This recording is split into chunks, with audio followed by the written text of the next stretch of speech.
Welcome students. हमारा next topic 13.5 electromagnetic induction. Electromagnetic induction की शुरुआत इस तरह से है कि पहले हम लोग जानते हैं, इस चैप्टर की शुरुआत में मैंने आप लोगों को बताया था कि हेनरी ऑर्स्टेड नाम के पर्सन ने यह बताया था कि जब भी किसी वायर से करंट पास किया जाता है तो उसके आसपास मैग्नेटिक फील्ड डेवलप होता है। तो कुछ साइंटिस्ट ने, खासकर ऐसा कहा जाए, इंग्लिश फिजिसिस्ट माइकल फेराडे इन 1831, उन्होंने काफी कुछ इस बात पे सोचा कि जब वायर से करंट पास किया गया तो उसके आसपास मैग्नेटिक फील्ड डेवलप हो रहा है, करंट से मैग्नेटिक फील्ड डेवलप हुआ, तो इसका रिवर्स भी तो हो सकता है। हो सकता है मैग्नेटिक फील्ड से भी करंट पास हो जाए या मैग्नेटिक फील्ड से करंट डेवलप हो जाए। तो यहां पर थोड़ा सा देखिएगा ध्यान से इस बात को। इलेक्ट्रो तीन हिस्सों में तोड़ूंगा इस समय, मैग्नेटिक और तीसरा हिस्सा है इंडक्शन। या इंडक्शन का मतलब क्या है? या इंडक्शन का मतलब है विदाउट एनी कॉन्टैक्ट, मैग्नेटिक और आपके पास में इलेक्ट्रो वर्ड है। सुनिएगा, इलेक्ट्रोमैग्नेटिक इंडक्शन। इंडक्शन का मतलब क्या? Without contact. मैग्नेटिक का मतलब क्या? मैग्नेटिक फील्ड का डेवलपमेंट, है ना, मैग्नेट की मदद से। किसका? इलेक्ट्रो मतलब किसका डेवलपमेंट? इलेक्ट्रिक करंट का डेवलपमेंट। तो बिना किसी कॉन्टैक्ट के मैग्नेटिक फील्ड की मदद से अगर इलेक्ट्रिक फील्ड डेवलप होती है तो इस फिनोमेना को इलेक्ट्रोमैग्नेटिक इंडक्शन कहा जाता है। तो यह ऐसा कहते हैं, phenomena of the development of current और EMF with the help of magnet without contact is called electromagnetic induction। तो माइकल फेराडे, इन्होंने ये बात बताई थी कि इन पॉसिबल वेज की मदद से हम मैग्नेटिक फील्ड की मदद से करंट को प्रोड्यूस कर सकते हैं। चलिए एक्सपेरिमेंट और एक्टिविटी से समझते हैं हम लोग इस बात को। हम एक्टिविटी में क्या करेंगे? हमने एक कॉइल ली, ये आपके सामने दिख रहा है आपको। इस कॉइल में ये देखिएगा, ये पूरा एक कॉइल, ठीक है, स्ट्रक्चर, सिलिंड्रिकल स्ट्रक्चर, उस पर हम लोगों ने ये वायर वाउंड किए। ये जो आपको रेड कलर में बता रहा हूं मैं, ये वायर वाउंड किए। यहां पर आपने एक गैल्वेनोमीटर कनेक्ट किया, गैल्वेनोमीटर, उसके बाद में इसके पास में एक नॉर्थ और साउथ मैग्नेट को आप लेके आए, ठीक है ना, नॉर्थ साउथ 12 मैग्नेट को आप लेके आए। आगे सारी एक्टिविटी डिस्कस करने वाले हैं हम लोग, पर ये स्ट्रक्चर समझिए। ये गैल्वेनोमीटर क्या होता है? तो गैल्वेनोमीटर का फंक्शन बेसिकली क्या होता है? तो देखिए यहां पर गैल्वेनोमीटर का बेसिक फंक्शन जो यहां होता है, ये किसी भी जगह पर या किसी भी सर्किट में करंट के एग्जिस्टेंस को बता रहा होता है, उसकी प्रेजेंस को डिटेक्ट करने का काम कर रहा होता है। इसका देखो, ये जो सेंटर पॉइंट आपको दिख रहा है, ये सेंटर पॉइंट जो आपको दिख रहा है, ये है पॉइंटर 0। यहां से ये राइट की तरफ भी मोशन कर सकता है और यहां से, इसी जगह से ये लेफ्ट की तरफ भी मोशन कर सकता है। आप समझिएगा स्टूडेंट्स, ये रहा सेंट्रल पॉइंट, पॉइंटर से 0 बराबर। अब यहां से इस जगह से ये पॉइंटर राइट साइड में मोशन कर सकता है और इस जगह से ये पॉइंटर लेफ्ट साइड में मोशन कर सकता है। तो पॉइंटर रीडिंग को बता रहा होता है। अगर मान लीजिए पॉइंटर राइट गया, ठीक है, तो करंट किसी एक पर्टिकुलर डायरेक्शन में होगा, और अगर पॉइंटर लेफ्ट गया तो करंट किसी पर्टिकुलर डायरेक्शन में होगा, लेकिन ऑपोजिट डायरेक्शन में होगा। मतलब इस डायरेक्शन में जहां पर डिफ्लेक्शन हुआ उससे एग्जैक्टली ऑपोजिट डायरेक्शन में करंट फ्लो हो रहा होगा, ठीक है ना। तो हम क्या करेंगे, हम ये सारी एक्टिविटी परफॉर्म करने वाले हैं जो आपको बताई गई है। ये देखिएगा, हम कॉइल लेंगे AB जिसमें लार्ज नंबर ऑफ टर्न्स हो, गैल्वेनोमीटर कनेक्ट करेंगे, हम एक 12 मैग्नेट लेंगे जिसका नॉर्थ पोल हम कॉइल की तरफ लेके आएंगे, ठीक है ना, और हम ये देखेंगे कि गैल्वेनोमीटर में क्या बदलाव आया है। तो आपको ये देखने को मिलेगा कि जैसे ही आप 12 मैग्नेट को पास में लेकर आते हो, आप किसको पास में लेकर आते हो? 12 मैग्नेट को पास में लेकर आते हो, मोशन करवा सकते हो, लेके खड़े रह सकते हो और दूर ले जा सकते हो। 12 मैग्नेट को पास ला सकते हो, लेके खड़े हो गए, वापस दूर लेके जा सकते हो, बराबर है। तो क्या क्या ऑब्जर्वेशन हुआ? जब 12 मैग्नेट को केवल स्टेशनरी रखा तो गैल्वेनोमीटर की रीडिंग 0 थी। 12 मैग्नेट को मोशन करवाया तो गैल्वेनोमीटर का पॉइंटर डिफ्लेक्ट हुआ, और 12 मैग्नेट को जब बाहर मोशन करवाया तब भी पॉइंटर डिफ्लेक्ट हुआ, लेकिन ऑपोजिट डायरेक्शन में, बराबर है। तो ये एक्टिविटी में कुछ ऐसे कंक्लूजन निकले। There is a momentary deflection in the needle of the galvanometer, say to the right, this indicate the presence of current in the coil. The deflection becomes 0 when the motion stops. यही बात जो मैंने आपको हिंदी में बोली अंग्रेजी में लिखी हुई है। Now withdraw the north pole from the magnet away from the coil. Now the galvanometer is deflected towards the left. मतलब करंट डिफ्लेक्शन ऑपोजिट डायरेक्शन में हुआ। Set up the current in the opposite direction.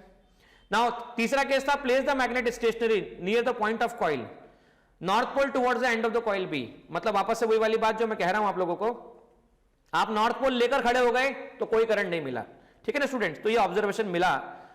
तो इस observation से क्या फर्क पड़ा, हम इस ऑब्जर्वेशन से इस कंक्लूजन पे निकले कि अगर किसी सर्किट में क्या फ्लो होता है, अगर किसी सर्किट में करंट फ्लो होता है, वापस सुनना स्टूडेंट्स, अगर किसी सर्किट में क्या फ्लो होता है, करंट फ्लो होता है, मतलब आई फ्लो होता है, तो ये इसी ओम्स लॉ के हिसाब से याद करके देखिए, अगर किसी जगह पर पोटेंशियल डिफरेंस होता है तभी करंट फ्लो होता है, अगर कहीं पर पोटेंशियल डिफरेंस होता है तभी करंट फ्लो होता है, मतलब यहां पर हो ना हो ईएमएफ डेवलप हुआ है, हो ना हो पोटेंशियल डिफरेंस डेवलप हुआ है। तो हुआ क्या, देखो इलेक्ट्रोमैग्नेटिक इंडक्शन की डेफिनेशन पे आप ध्यान दीजिए। हमने क्या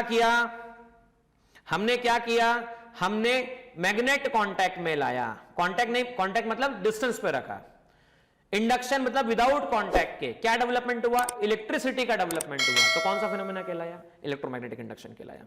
तो इस तरह से इलेक्ट्रोमैग्नेटिक इंडक्शन को माइकल फैराडे ने ये बात देकर बताया था, और ये एक और एक्सपेरिमेंट की मदद से माइकल फैराडे ने बताया था।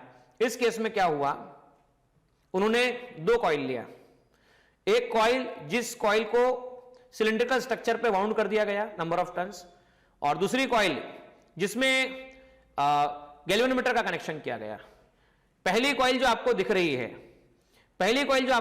है, ये कॉइल देखिए, इस कॉइल में एक सर्किट कनेक्ट किया गया जिसमें सेल लगाया गया जिसका ईएमएफ ई है, उसके बाद की कनेक्ट की गई, की कनेक्ट करने के बाद इसका ये वाला एंड भी कॉइल के साथ में कनेक्शन स्टेब्लिश किया गया, ठीक है ना स्टूडेंट्स। तो ये देखिए यहां से आता कनेक्शन स्टेब्लिश किया गया।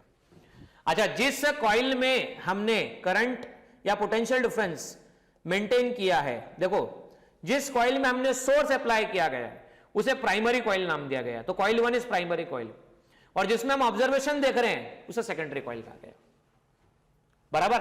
अब देखो फंक्शन क्या होंगे, फंक्शन होगा जैसे ही आप की क्लोज करोगे तो यहां बैटरी के पॉजिटिव टर्मिनल से करंट निकलना शुरू होगा, करंट निकलकर सर्किट में जाएगा,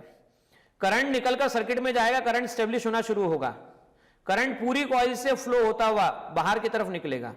अब जब करंट बाहर निकलेगा, ठीक है बच्चों, तो करंट फिटअप हुआ, और जैसे ही आपने की क्लोज किया करंट बढ़ा, बढ़ने के बाद क्या ऑब्जर्वेशन आता है कि कॉइल 2 में डिफ्लेक्शन ऑब्जर्व होता है, कॉइल 2 में क्या ऑब्जर्व होता है, डिफ्लेक्शन ऑब्जर्व होता है।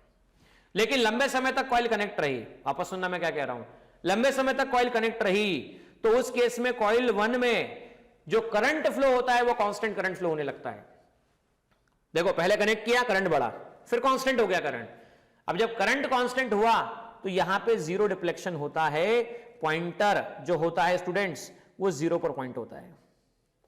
कनेक्शन किया तब जीरो पे नहीं था पॉइंटर, डिफ्लेक्ट हुआ, करंट कांस्टेंट हो गया तो पॉइंटर कांस्टेंट हो गया, जीरो पर आ गया, बराबर।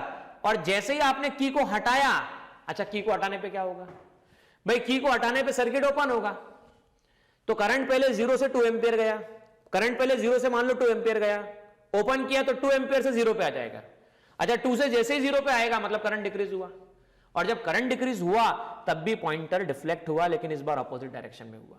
तो इससे कंक्लूजन क्या निकला, इससे कंक्लूजन ये निकला कि प्राइमरी कॉइल, वो कॉइल जिसमें करंट या पोटेंशियल डिफरेंस मेंटेन किया गया, इसके कारण सेकेंडरी कॉइल में भी करंट ऑब्जर्व किया गया, और करंट ऑब्जर्व किया गया इसका मतलब ये कॉइल 1 का मैग्नेटिक फील्ड कॉइल 2 से लिंक हो रहा है। कॉइल 1 का कौन सा फील्ड, कॉइल 1 का कौन सा फील्ड, मैग्नेटिक फील्ड, किससे, कॉइल 2 से लिंक हो रहा है। ये एक्टिविटी नंबर 2 आप देख सकते हैं। देखो उन्होंने एक और एक्टिविटी जो परफॉर्म की उसको थोड़ा सा हम फास्टली रीड करते हैं, क्योंकि मैं आपको ये बात बता चुका हूं, तो बच्चों थोड़ा समझना है इस बात को। Now let us perform the activity in which the moving magnet is replaced by the current carrying coil and can be varied. इस केस में क्या कहा गया है, take the 2 coils of copper wire having the number of turn 50 to 100, insert them on non-conducting cylindrical roll, connect the coil 1 having the large number of turns in series with the battery and plug key. Now connect the coil 2 with the galvanometer as shown in the figure. वही बात जो मैंने हिंदी में बोली अंग्रेजी में कही गई है। प्लग इन द की, जैसे ही प्लग इन किया गया, observe the galvanometer is there is a deflection in the needle, बिल्कुल है डिफ्लेक्शन है। You will observe that needle galvanometer instantly jump to one side and just quickly return to 0. अच्छा quickly return to 0 क्यों, मैंने कहा था जैसे connection किया करंट बढ़ा, बढ़ के कांस्टेंट हुआ, कांस्टेंट हुआ मैग्नेटिक फील्ड कांस्टेंट हो गई, current constant magnetic field constant. Now you will observe the needle momentary moves but in the opposite direction. जब आपने in the opposite direction of the coil 2, तो आगे ये कहानी कही गई है, in this activity we observe as soon as the coil reach either steady और zero value the galvanometer in coil 2 show no deflection. तो नो डिफ्लेक्शन ना होना दो कंडीशन में, एक तो ओपन सर्किट हो जाता है तब, या फिर करंट कांस्टेंट होता है तब। From this observation we conclude the potential difference is induced in the coil 2 whenever there is electric current in the coil 1 is changing. या तो स्टार्ट हो रहा है या एंड हो रहा है। Coil 1 is called which called primary coil and coil 2 is called which called secondary coil. जैसे कि पहली वाली कॉइल में करंट बदलते हैं तो सेकंड वाली मैग्नेटिक फील्ड, सेकंड वाली कॉइल से मैग्नेटिक फील्ड चेंज होता है, और मैग्नेटिक फील्ड के चेंज होने से वहां पर करंट डेवलपमेंट होना शुरू होता है सेकेंडरी कॉइल में, जिसमें करंट डेवलपमेंट जो होता है ये बताता है कि वहां पे पोटेंशियल डिफरेंस डेवलप हुआ है। और इसी फिनोमेना को हमने किसका नाम दिया है? इलेक्ट्रोमैग्नेटिक इंडक्शन का नाम दिया है। ठीक है स्टूडेंट्स, तो इलेक्ट्रोमैग्नेटिक इंडक्शन, उम्मीद करता हूं कि basic introduction of electromagnetic induction आपको समझा होगा कि ये क्या होता है और ये किस तरह से होता है।